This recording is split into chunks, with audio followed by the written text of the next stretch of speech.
This is how to do a hip thrust. Now we're going to be using a dumbbell for the weight.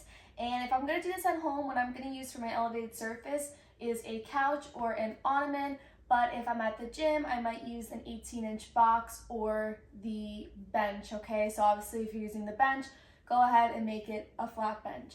Now I want to make sure I get the setup correct. So what we're going to do is you can start by sitting on the floor. You're going to place your upper back on the elevated surface. Now, you want to make sure that the edge of your surface is hitting underneath your shoulder blades. Okay, so once I'm there, what I'm going to do is I'm going to bring my feet out hip width apart. I'm going to keep my toes facing forward. We can go ahead and play with stances once we get the conventional form down. So from here, I'm going to take it. My elbows are off that elevated surface. I'm not up here like this. And I'm going to lift my hips up, and that's all I'm going to do. I'm literally just going to lift my hips up and bring them down. I don't have to bring them all the way down to the floor, or I can leave them a bit elevated.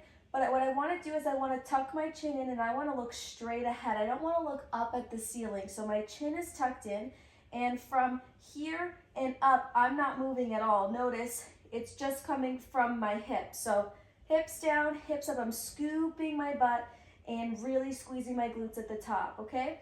Now, if I'm going to add a weight, I can get the weight here.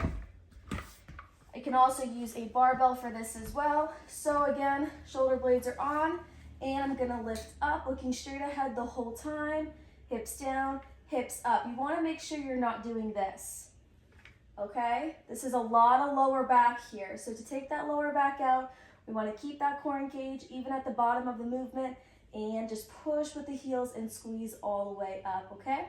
Also with the feet, make sure they're not too far away. This is a good movement, but you're gonna feel it mostly in your hamstrings. You wanna make sure that the shins are vertical, okay? Hips down and hips up.